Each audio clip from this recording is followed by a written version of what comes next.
everybody. I'm Bianca. This is E! News Daily, our 30-minute look at the latest in entertainment news.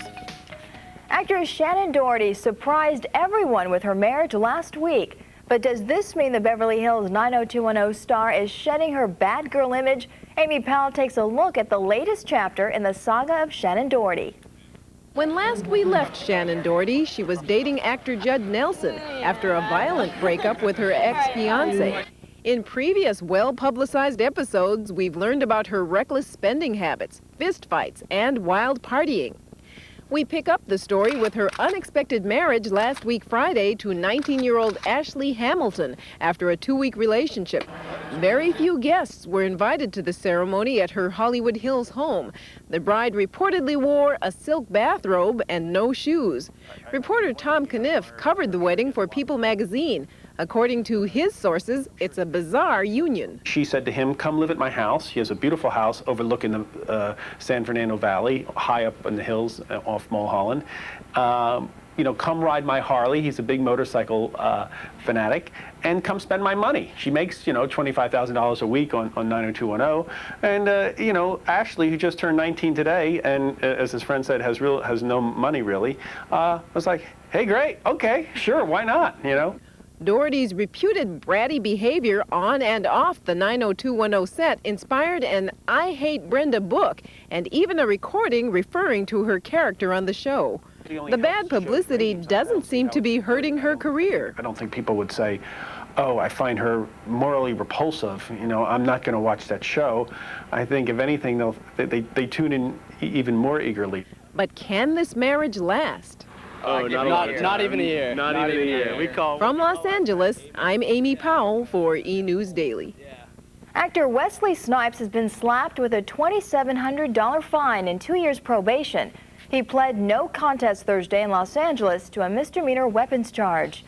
Snipes was arrested in Hollywood August 3rd after a minor accident on his motorcycle. Police discovered he was carrying a loaded semi-automatic pistol. Snipes did not attend the court hearing. Lisa Bonet wants a name change. The actress from The Cosby Show and A Different World will now go by the name Lilakoi Moon. She filed a petition for the name change Wednesday in Los Angeles. The actress cited privacy as the reason. Vince Gill was the big winner at the 27th Country Music Association Awards in Nashville. David Allison has more on Wednesday's winners. The award goes to Mr. Vince Gill. And the award goes to Vince Gill. Gill took home a total of 4 prizes: Best Male Vocalist, Album, Song, and the big one, Entertainer of the Year. I've always operated under the theory that I don't feel like I'm an entertainer. I just feel like I'm a musician and I sing songs. Alan Jackson sang some songs of his own and grabbed 2 awards in the process. His Chattahoochee won Single and Video of the Year. The Chattahoochee came out of nowhere and just kind of overshadowed a lot of the other songs, and I'm really grateful for how well it's done. But it wasn't just the younger crowd being honored. George Jones won Vocal Event of the Year for his all-star collaboration, I Don't Need Your Rockin' Chair. But he did need a better sense of timing. Thomas said he showed up, he's in the bathroom. Willie Nelson's timing was a little better when he accepted his induction into the Country Music Hall of Fame. I really thought you had to die to get here. So I went ahead and dressed up just in case. I think there's some great talent out there. A lot of it's here tonight. I'm very impressed with a lot of these guys. I'm impressed with anybody who can draw a crowd and sell records. But these days, no one's doubting the ability of country artists to sell records. I'm David Adelson of Hits Magazine for E! News Daily.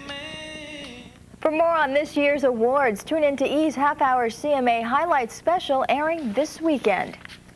Talk show host Geraldo Rivera may be bringing his talents to CNBC. He is reportedly close to signing a 2-year deal to host a primetime news and talk show for the cable network. Daily Variety reported Thursday an announcement would be made soon. CNBC would only confirm that the two sides are in negotiations. Richard Mulligan has acted in numerous television and film roles. For the past 5 years, he has played the widowed pediatrician on the series Empty Nest. Wednesday, he got the star treatment on the Hollywood Walk of Fame. Loudly welcome to the Hollywood Walk of Fame, Richard Mulligan. I am deeply touched And this star, for me, will be a memory of all those who lifted me up and brought me here today. The unveiling of Mulligan's star attracted numerous fans and cast members from Empty Nest. Coming up on E! News Daily, Michael Douglas is honored for his work on both sides of the camera, and an egocentric surgeon goes too far in a malicious film. I am God. Welcome back to E! News Daily, our 30-minute look at the latest in entertainment news. I'm Bianca Ferrar. Michael Douglas has a new trophy to display beside his Academy Awards. The actor-producer was honored Wednesday by a Los Angeles group that celebrates the motion picture arts. The Los Angeles-based American Cinematheque presented Douglas with its annual award. In the industry, Douglas is known as a hyphenate, someone who wears more than one hat. The crowd reflected the diversity of Douglas's credentials, including powerful movie insiders and name actors. Michael's not only one of our outstanding actors, he's also one of our best producers and smartest, I think. I think audiences, this is a quality that stars have, which Michael definitely has, that audiences want to see. They like to see him do his stuff on screen. The presence of one well-wisher surprised reporters Wednesday. Few people know Douglas is friends with Alice Cooper. Michael's a rocker. If he wasn't doing this, he'd be a rock and roller. So, I know that about him. And he's also a frustrated golfer. So. Douglas has 2 Academy Awards, one for producing One Flew Over the Cuckoo's Nest and a Best Actor Oscar for Wall Street. He says he picks projects that challenge movie audiences. I like things that irritate you, that make you laugh even though you're embarrassed that you're laughing. Or things that make you excited or feel it's sexy, but you feel bad. I like the enjoyment of playing between what are images of how we should be and how we actually feel. The Michael Douglas tribute also served as the Cinematheque's main fundraiser for the coming year. The upcoming movie Rudy is based on the true life story of a college football player. Celebrities got a sneak peek at a special screening Tuesday. Hey, what was that? What was that? Don't treat me like your kid brother, man. I'm supposed to be playing defensive end for Purdue. Sean Astin stars as a college student who fulfills his dream by playing for the Notre Dame football team. At the screening, cast members were joined by other celebrities. If people could watch this film and learn that they shouldn't give up on whatever it is that they're striving for, then this movie has done its job. I think it'll be different for everybody who sees it. I hope everyone enjoys it. I think it's a very uplifting movie. I love Sean Astin. I think he's a really great actor, and I loved him in Memphis Belle, and I wanted to come see it because of that.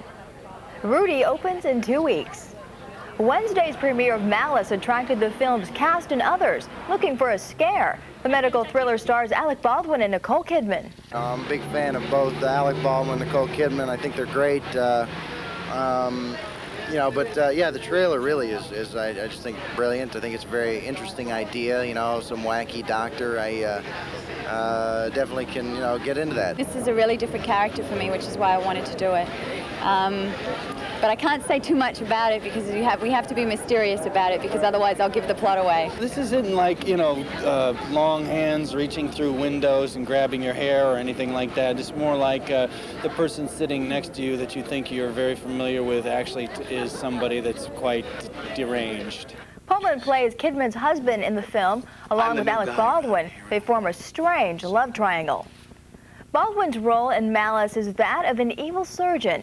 Here's more on the plot intrigues of this doctor-patient thriller. This is the wife of a friend, Matthew. I'm not taking any chances. Scalpel.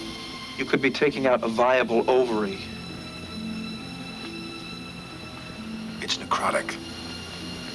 Scalpel. I've always been fascinated with medical thrillers, where the people that are evil are doctors. And people who take this incredible skill that they have, which is to help people, and they aim it the other way. I am board certified in cardiothoracic medicine and trauma surgery. I have been awarded citations from 7 different medical boards in New England, and I am never, ever sick at sea. People, they think that you are God. And if you can't pull someone out of a very serious illness, it's because you made a mistake. It's because you're a lesser God. And lesser gods get sued. You ask me if I have a God complex? Let me tell you something. I am God. Malice opens nationwide Friday. Just ahead on E! News Daily, scenes too sexy for stars to do, and models too skinny for some people's taste. We'll be right back. Welcome back to E! News Daily, our 30-minute look at the latest in entertainment news. I'm Bianca Ferrar. Body doubles, the actors who play the actors in sexy scenes, are demanding respect and residuals for their body work. Greg Agnew has a story. Body doubles are uniting to demand credit and compensation for doing the dirty work, playing the sex scenes and other parts that stars refuse to do. Shelley Michelle body doubled for Kim Basinger in My Stepmother is an Alien and for Julia Roberts in Pretty Woman. It's more work than anybody thinks because you need to mimic the actress and make her look great, and you have to match her skin color, and many times even for the bust I've painted on the actress's nipples just so that if they do get a shot of the actress, her breast, mine will look just like hers. Because body doubles are rarely acknowledged, they're going public, demanding screen credits and an increase from the $75 day rate to the $466 a day performers receive. Sean Luceda, Ann Archer's body double in this year's Body of Evidence, understands why stars don't want to admit it's her in the bedroom scenes. I mean, if you take someone's sex appeal away, there's not a whole lot left. And I'm not saying they're not talented, I'm not trying to say that, but it's a big deal to them. They want everyone to think it's them. When I did Kim Basinger and stuff, I've been threatened lawsuit by a couple of the actresses, to be quiet, don't talk about it. Luceda has recently united body doubles to form the labor organization BOD. The actress says she did it after she and a friend saw what happened to pop group Milli Vanilli after it was discovered they lip-synced on their album. I thought, wow, but the stars are body syncing. I said, but they get glorified, they get more bankable, they're bigger than life, they're sexier. I said, that's really bizarre. Both Luceda and Michelle are going beyond body doubling into acting. Luceda is also creating a TV special about her work, while Michelle is releasing an album. From Los Angeles, I'm Greg Agnew for E! News Daily. Model and Revlon spokeswoman Cindy Crawford hosted the company's annual Unforgettable Women Contest Wednesday in New York. 9 finalists were chosen from 51 semi-finalists, 1 from each state and the District of Columbia. Unforgettable Woman, 1993. Joan Waltz, Omaha, Nebraska. Revlon's making a point in saying that there are lots of women out there that are not only beautiful, but also have beauty that comes from the inside, through their personality, character, things that they're doing in charities that they're involved with, universities that they have been going to. Walsh, the winner, received $25,000 and a spot in a Revlon ad. With the fall fashion shows a few weeks away, designers are choosing thinner than thin models to strut down their runways. The trend is towards the skinny plain look, but as Amy Powell reports, many feel this image may be sending the wrong message. From runways to fashion magazines, skinny, bony, paper-thin figures are the look of the season. Anna Wintour, editor-in-chief of Vogue magazine, says the ultra-thin, non-glamorous look is a reaction to the sexy, busty supermodel look of the 1980s. That really came out of the fashion changing radically a couple of seasons ago, kind of going away from the whole tight, short and sort of sexy silhouette of the 80s into something that was much softer, more romantic and kind of influenced by the grunge thing. Kate Moss has become the unofficial poster girl for so-called waif models. At 5 feet 7 inches, weighing an estimated 100 pounds, Moss has modeled her way to some lucrative contracts, including Calvin Klein. Another waif, Amber Valletta, earns upwards of 20 grand for her photo shoots. Some in the industry admit the public may be getting the wrong message. They're young, they're gangly, they're thin, and a lot of them, it's interesting because, you put them in the magazine and the readers say, well, they all look so thin. Do you want girls out there to be very anorectic now? Is Vogue trying to encourage that? There's more women that have bodies that are not size 2, that are size 6 or size 8, and are a little more round. And not that you shouldn't be fit, and I exercise a lot to try to, keep myself in shape, but not that I have to fit this cardboard cutout of what a model should look like. I think that the fashion industry always has to reinvent itself, and I think that it's just a fad that we're going through, and tomorrow it'll be something else. Although paper-thin models may be dominating the fashion pages, the glamorous, healthy look still has its place. At 155 pounds, Anna Nicole Smith has muscled her way into the fashion pages. I'm very proud of it, and I hope a lot more women come out and my size and start modeling. Many believe the waif look may die out in a few seasons. For now, Wintour believes there's room for both types of models. We try to start sort of integrate them into the magazine, you know, to obviously to acknowledge that there has been a change. But at the same time, one doesn't want to abandon the great top talented girls of the moment because they can really carry the clothes. I'm Amy Powell for E! News Daily. Still to come on E! News Daily, an album in utero is getting bigger than ever. Welcome back to E! News Daily, our 30-minute look at the latest in entertainment news. I'm Bianca Ferrar. Kate Jackson plays a deranged nurse in the upcoming TV movie Empty Cradle. I've been a nurse longer than you've been alive, and I won't allow anyone but Dr. Ginzer to examine me. Do you understand? Jackson's character is involved in a kidnapping, which eventually leads to murder. Jackson, who usually plays the girl next door, says it was exciting to play a villain.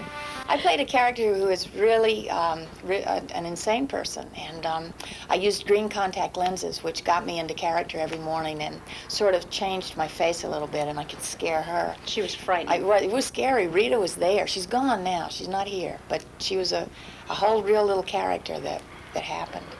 Empty Cradle also stars Lori Loughlin. It airs Sunday on ABC.